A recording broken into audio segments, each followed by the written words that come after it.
Hello, and thank you for joining the podcast Emergency Minute. Your host is an emergency medicine physician who brings over 20 years of experience in healthcare. Dr. Parente will take you through some of the trending topics and challenges faced in the ER and all of healthcare.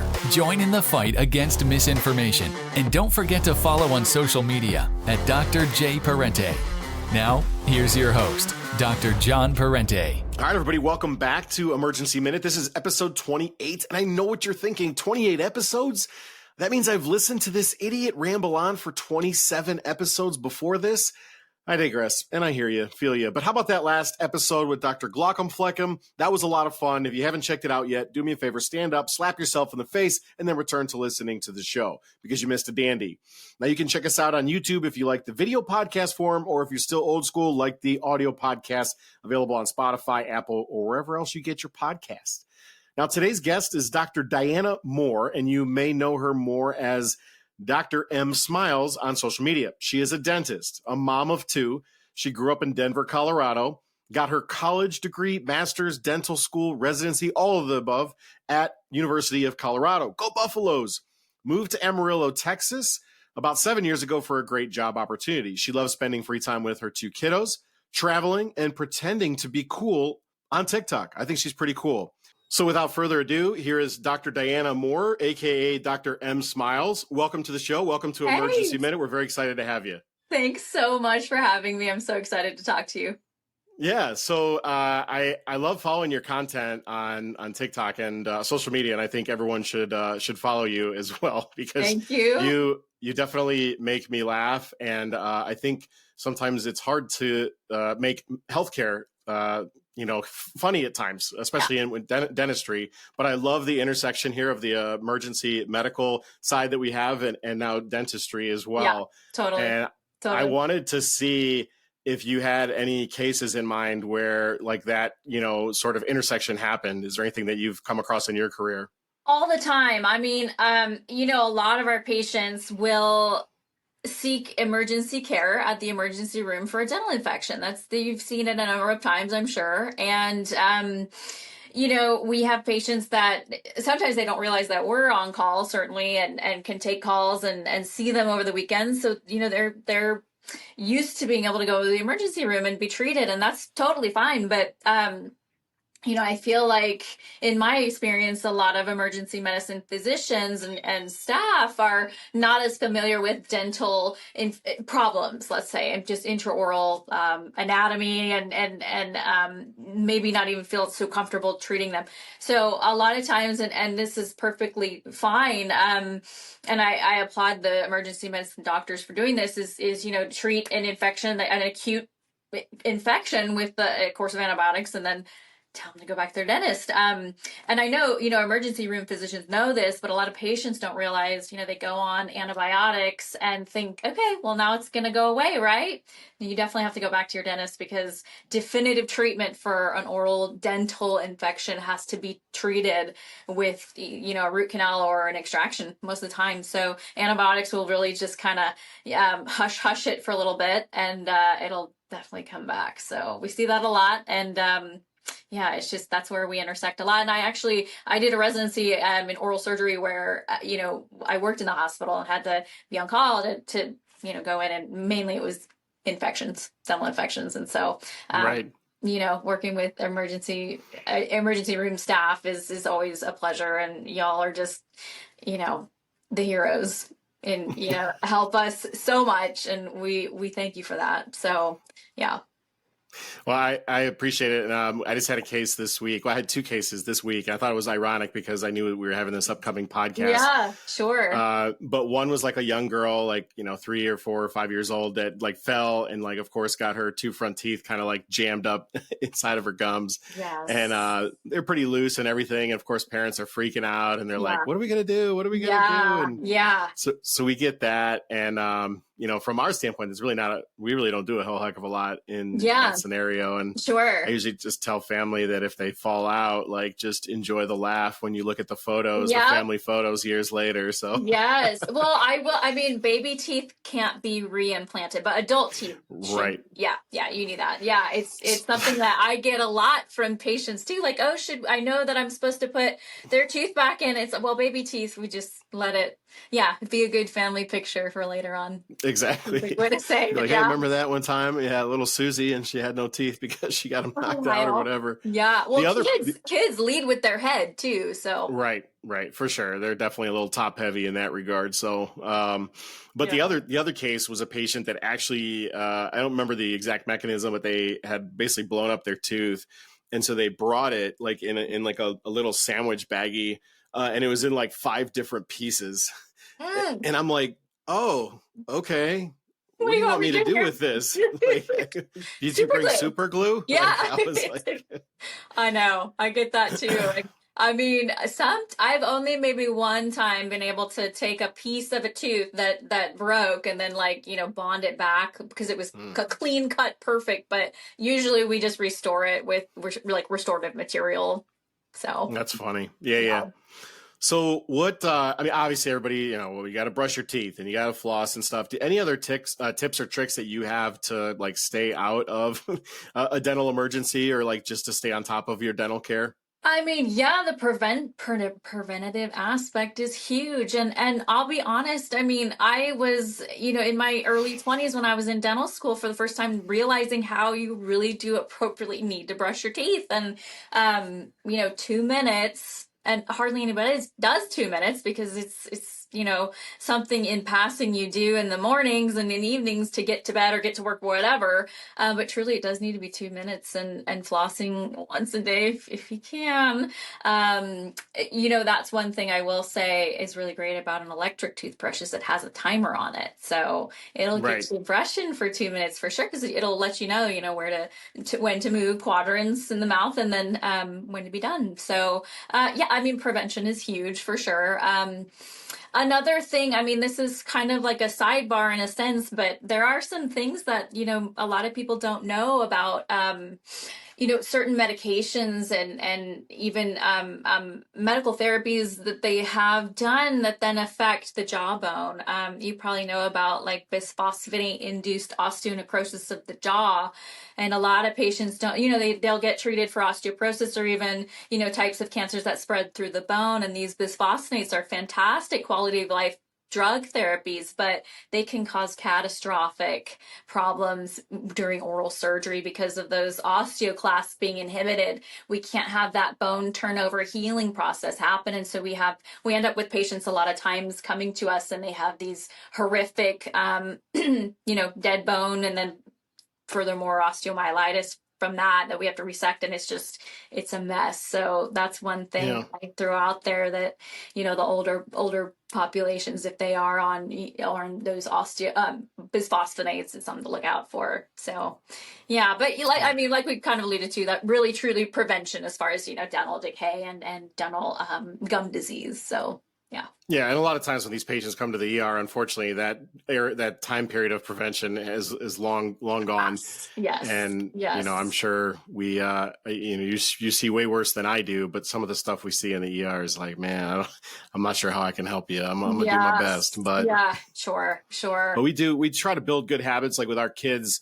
We have like these timers, you like flip them, and I remember the first time like I was doing this with the kids, I'm like, man, that is a long time. I know. I'm probably not doing it as long as I should be. Same. And like I said, it was until I was in school that I realized that we really shouldn't be doing that. So, and 2 minutes is a long time when you don't really want to be doing something. So, yeah.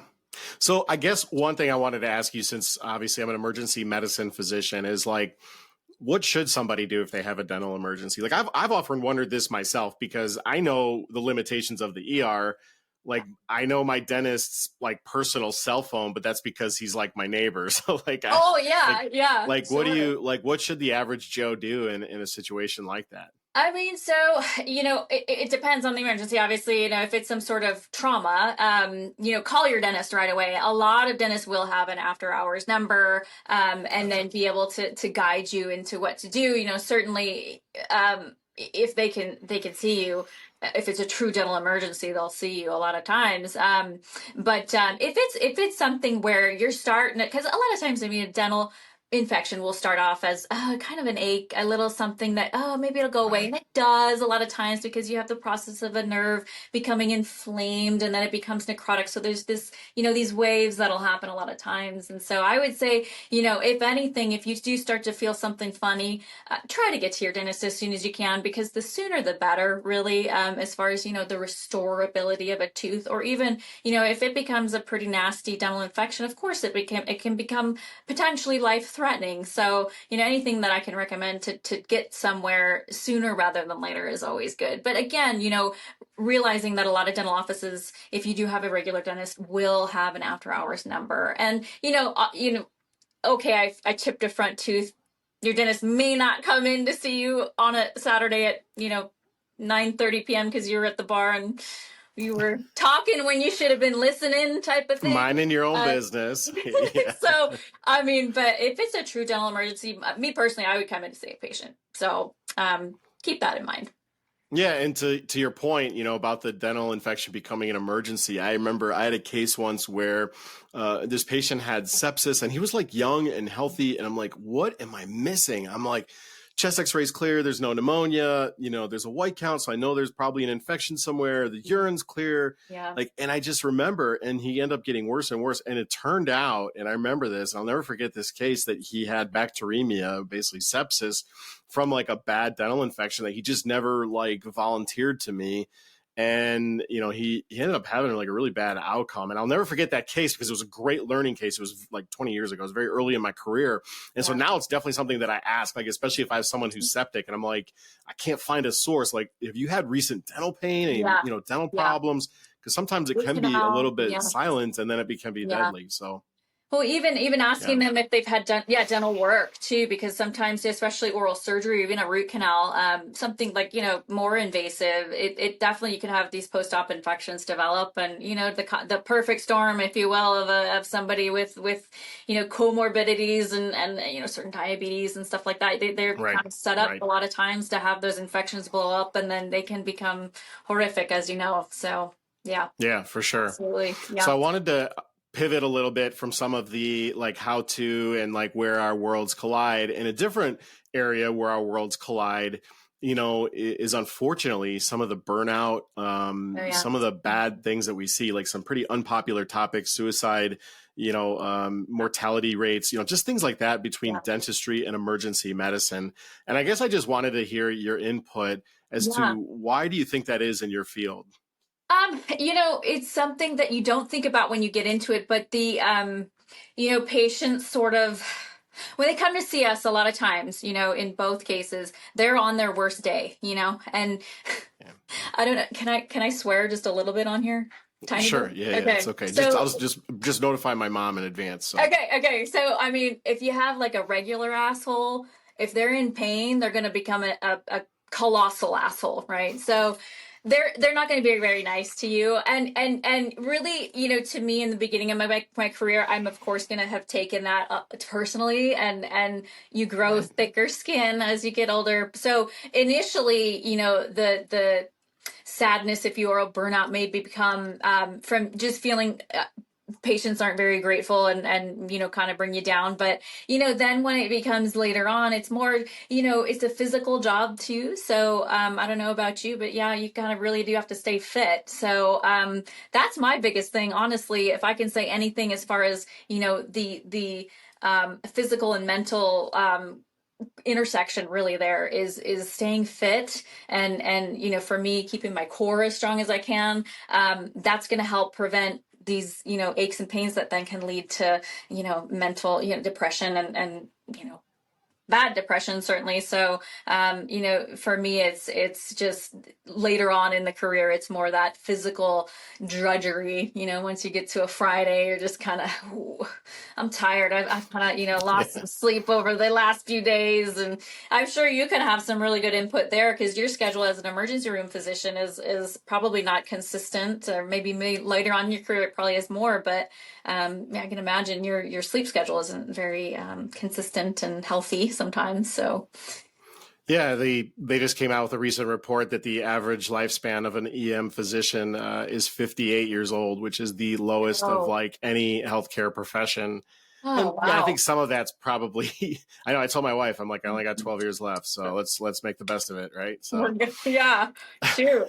Yeah. but yeah, so I mean, some of it's self-inflicted because ER docs tend to be sort of action junkies. Are they going cliff diving on the weekends? That's what I always see. Not. Yeah. Yeah. Yeah. They're riding their bike without a helmet. Yeah, they're just being crazy. But I think some of that, obviously, unfortunately, is a very high rate of suicide. Mental health is huge. Yeah. And, we do see burnout. I mean, ER physicians definitely have one of the highest burnout rates. And part of it is just this sort of constant pressure of do more with less, increased documentation demands, increased demands from patients that just, they do wear on you. And we do care. Honestly, we do, but it's just, it's hard. It's hard to take care of patients well in this environment now. And it's actually getting worse. And I don't know if I'm just like the grumpy old man now that feels this way, or it actually is this way. So I think that's a big part of it too. It's, I always say, like, you're a human and you're working with humans. And so there's always going to be, sometimes there's errors and there's things that maybe don't go the way that you would plan them to go. And that gets to you for sure. Because I think you're probably much like me, where you're a bit of a control freak, because your whole life, I'm sure you were, you start out being really good at school, and that's your identity, is being able to control your grades. This is where I'm coming from. Always being at the top of the class. And then you start to work with other human beings. That control is not there anymore, and so that sometimes gets to be it too. So that can wear on you, definitely. And yeah, I mean, it's just you get burnt out because we're human and we experience that. But yeah, it's, I think, realizing and being grateful as much as you can to be able to help people, because honestly, if you think about it, Dr. Parente, the majority of our patients are wonderful and grateful. So yeah.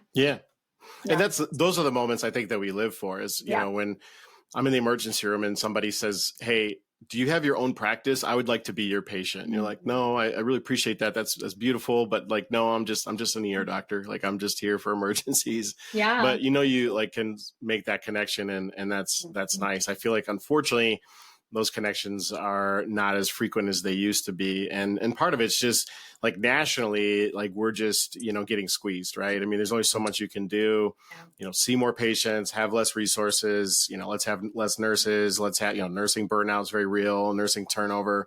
So it's just like this constant pressure of doing more with less. And I know I see this nationally in my side of healthcare. Is there anything going on nationally in dentistry? I know they just passed like a different budget bill and all this stuff that's like got people pretty freaked out. Yeah. Is there anything nationally that's happening that's like putting the pressure on you guys too?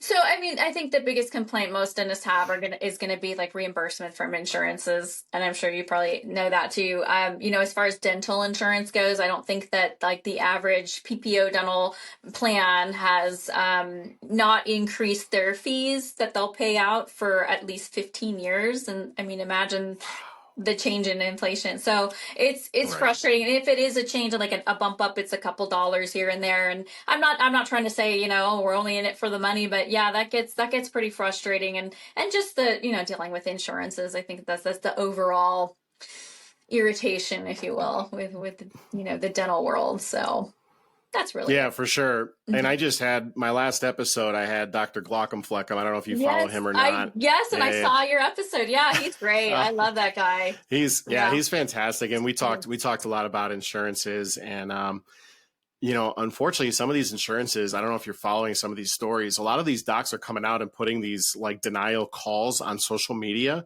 And it's fascinating to watch. It's actually terrifying as well. I know. And they're actually retaliating. So like these like insurance companies are now like making these, like, there's a surgeon, I forget her name, it's Dr. Potter, I think, and she's been very vocal, and they've like basically black boxed her now. So she's like, she's considered out of network and all this stuff, and she's like fighting for her like surgical life. Yeah. And it's crazy the power that they have. And I don't know if that, how much that impacts you in the dental world. For me in the ER, it doesn't really impact me because I'm going to be there and people are going to show up in droves all the time, no matter what happens. Yeah. But all the impact on healthcare is real.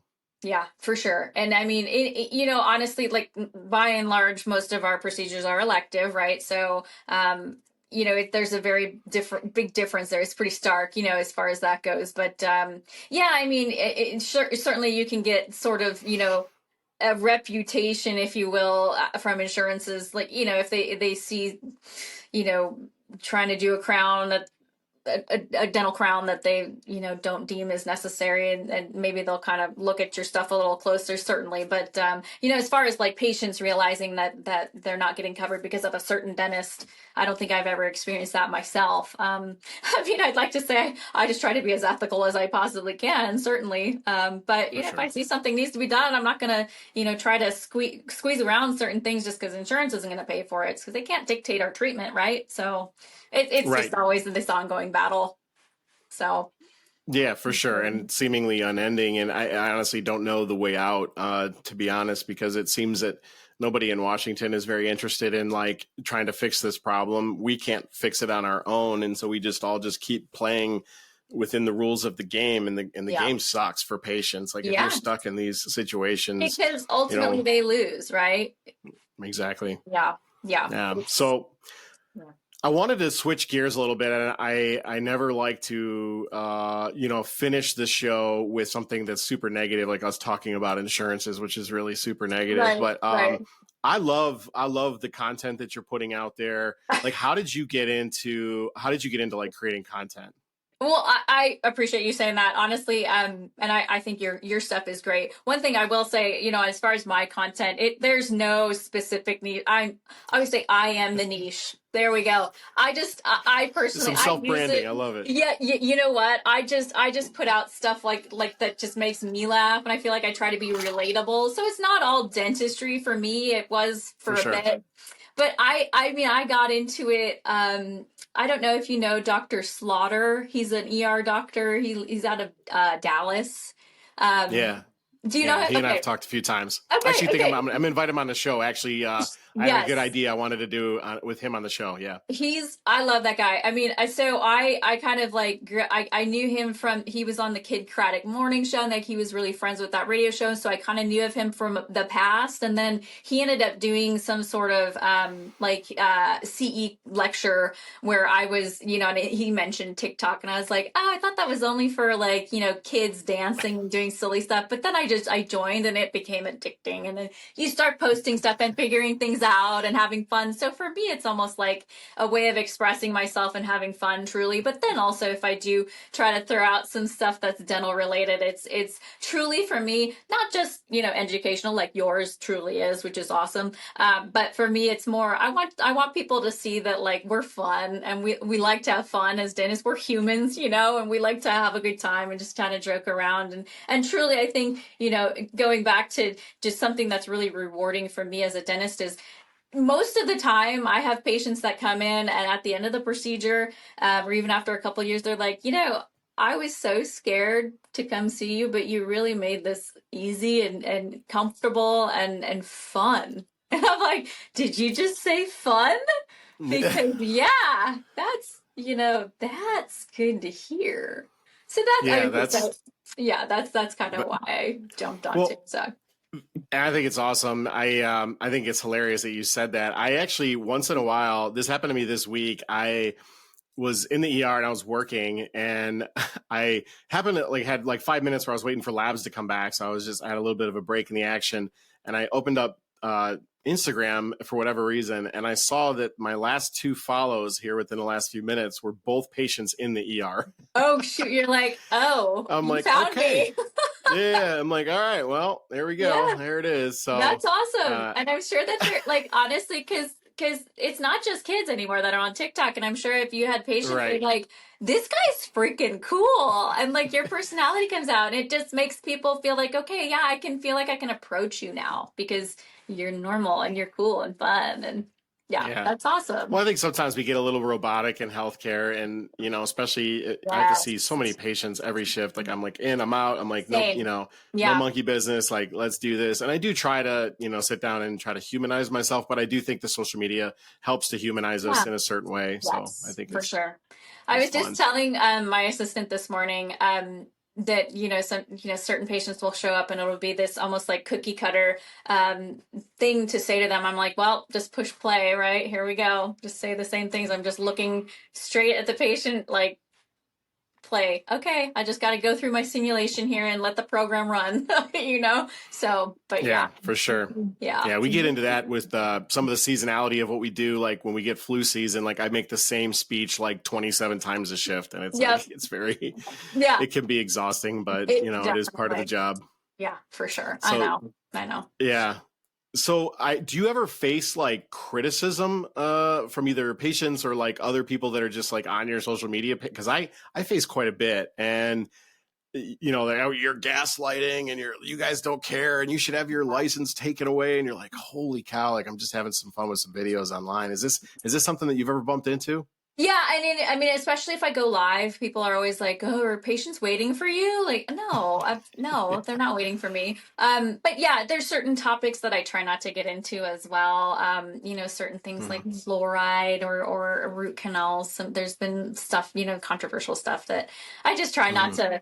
And even if sometimes I'll get tagged in certain videos and criticized, and I just ignore it, honestly. And if it's something that somebody does want to discuss, I'm like, hey, I'm happy to discuss with somebody, just not like in front of the entire platform, So yeah, but I have for sure. Yeah. And I mean, there's always going to be those people out there. So yeah, for sure. I just had a video that kind of went bananas last week where I really honestly I spent about 1 minute on the video. Like it wasn't produced or anything. It was just like me talking into a camera. Yeah. And I was talking about like how patients can get their access to the results of their test before like I even have a chance to review it. Yeah. And I think that's problematic in the ER because what happens is a lot of patients will be like on their call bell, like, hey, the doctor needs to come in here and explain to me what this abnormality is on my CBC. And I'm like, well, the other 9 labs aren't back yet. Like I can't physically run into every single room every time something comes back. Or this week I actually had somebody that had cancer diagnosis on a CT. And like that CT, if it was released to him before I even had a chance to go in, like that would be devastating. Like when I have a devastating diagnosis, I sit down with the patient, I sit down with the nurse, and I make sure that I deliver it in the most respectful, informational way possible. And obviously, so I by no means was I saying the patient should not have access to their records. And these comments on TikTok went bananas. And they're like, you're a jerk. Like no way. This is my body. These are my labs. I need to know them right away because you guys missed this and you guys missed that. And you guys miss all this stuff. I'm like, so I'm like trying to respond to all these. And then eventually there were literally like 1,300 comments. I'm like, yeah, I'm not. Oh, Lord. Okay. Yeah. I mean, just ignore that. And I feel like, once the unfortunately the algorithm realizes, this is a hot little video that the angry people will want to talk about. So you're getting all of the angry people that want to talk about exactly that to comment on it. So it probably feels a lot worse than it really, should have been. But I totally agree with you, obviously, but there's people that are, not realize. I mean, if you're not in medicine, in specifically emergency medicine, how do you know how it runs and what these subtleties are that are important, like you're just mentioning? So, how do you juggle 23 patients and then? At any given moment, there's a lab that's coming back on this one. There's a lab that's coming back on that one. There's an x-ray that just came back on that guy. And oh, by the way, I'm doing CPR on a 6-year-old over here. Like, I mean, like people don't understand like our jobs. That's okay. It's not their job. All they care about is why they're there. But it's just funny how you get some of this negative, light shed on you. And then all of a sudden these comment sections go out of control. And what's funny about this one is that I think obviously a lot of healthcare people follow me, and I think they were interjecting and saying, no, like, you don't understand what he's saying. He's not saying don't do this all together. Like, so it's just this big fight, and it's just, you're just kind of like, grab the popcorn, right? Gosh. I know, right? Like that popcorn eating meme, like, just with the totally, eyes. Yeah. That's how it is. It's like, I will say, it goes with who are you, if you have a heart condition, are you going to go see, the dermatologist for it? Even as simple as that. It's, you gotta listen to the people that are the professionals in a certain field. Obviously, there was one point in time where, I'll be honest, I was going off on the way Peyton Manning was throwing the football at the end of his career. Me, you think I can comment on that? I can't even hold a football. Hell yeah, you can. You can probably make it real funny too. Yeah. So that's sort of like, go back to, wait, remember when you used to talk about Peyton Manning's capabilities at the end of his career, Diana? Yeah, let's hold the phone a little here. Think about that. That's funny. Yeah, it's funny. Right?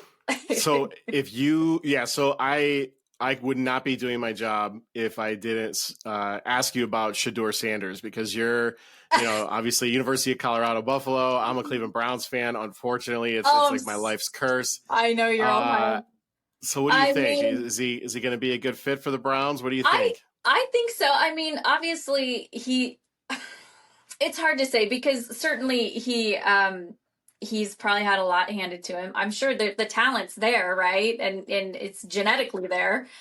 But I think he's got to be very disciplined, and unfortunately, I mean, I'm not going to criticize the Browns, because look who I am. They do plenty on their own. But they need good coaching, man. They need really good coaching. And I think for that discipline to be able to be successful, I think it's all in coaching in the NFL, I'll be honest. So we'll see. But it's been fun watching him, for sure. Yeah, I got a chance to watch him play, and he definitely has the talent. The question becomes, it's the toughest position in all of sports. My son plays quarterback, and he's going into high school this year, and you got to have it between the ears. It's not just about having the physical ability. So it'd be interesting. That's funny. I want to make sure I got your take after I saw that you went to the University of Colorado. I know. Yeah. Like, big time. Got to have an opinion on that. Yeah. So, yeah, I did. I was sad to see him go so far in the draft, though. It was hard to see that. It's always tough. But...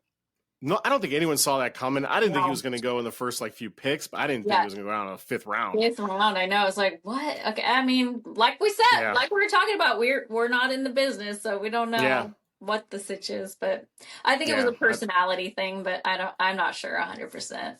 Yeah, for sure. Yeah. So I don't know. Maybe it'll end up being a good thing for him. Maybe it'll be like that humbling moment where, he can use that as his chip on his shoulder and rise above. So, we'll see. Brady like.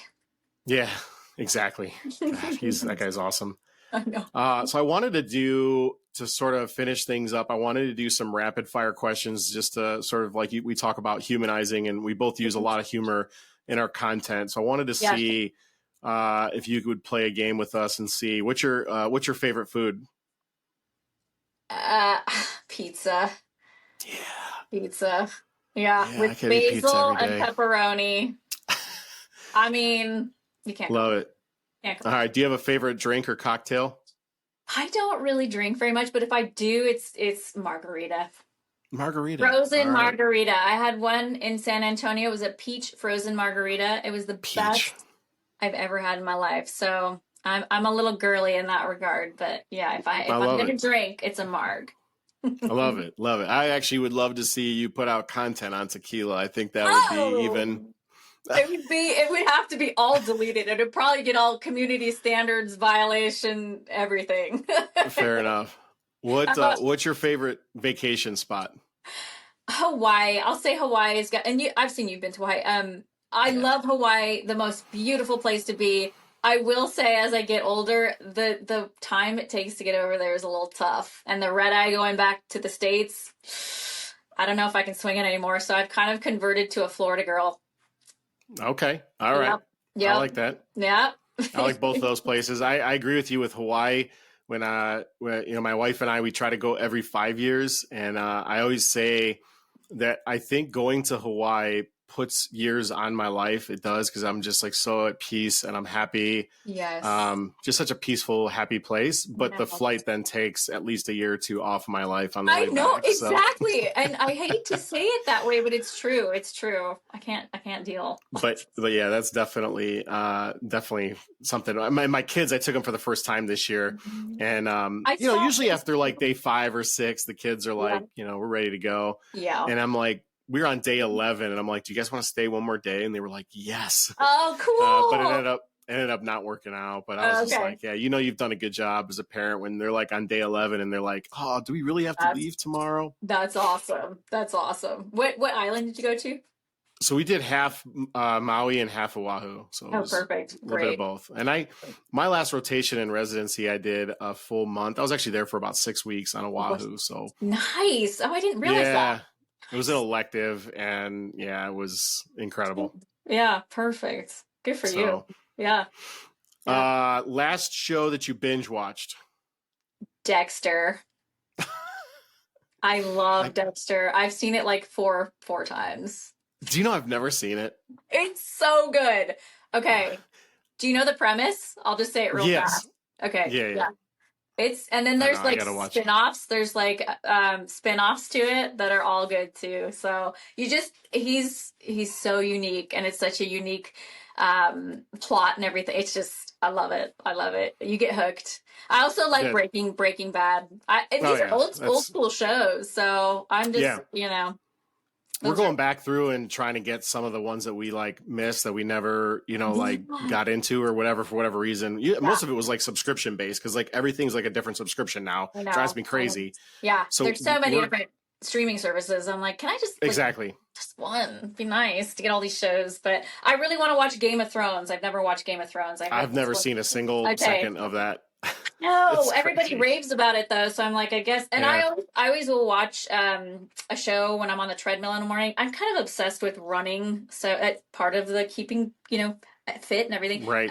So in the mornings, if I'm on the treadmill, I literally will go out of my mind crazy if I'm not watching a show. So that's where I watch my Dexter. So we just started binge watching White Lotus, which is I've heard fantastic. Is it? Okay, that might be the next one.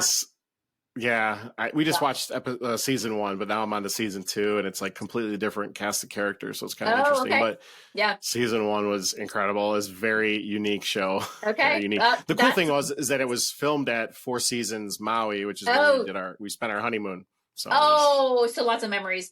Is it on Netflix or Hulu? Paramount? I don't know what the heck. No, Cinemax, the HBO thing. Oh, okay, got it.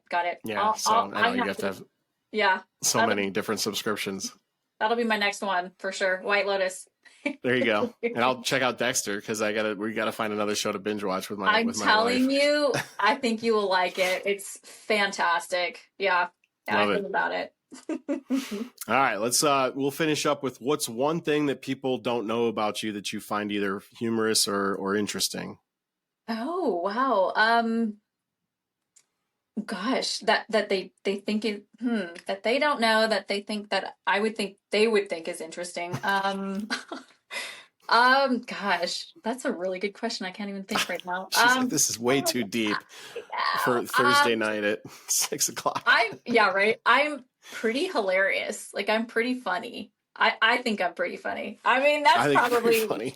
I do. I'm pretty witty, and it's usually, the humor is usually very inappropriate, but I guarantee that's kind of my goal whenever I hang out with people, is I want to make them laugh really hard, and I generally make people do that.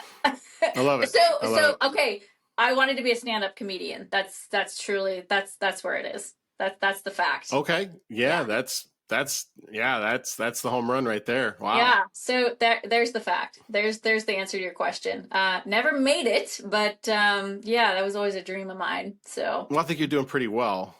Yeah, I hope so. Your stand-up comedy, kind of comes out in your personality on social media. So. Yeah. I appreciate you saying that. Yeah, for sure. Well, good. Well, I do appreciate you being on the show. Love chatting with you and love following you. We'll continue to follow.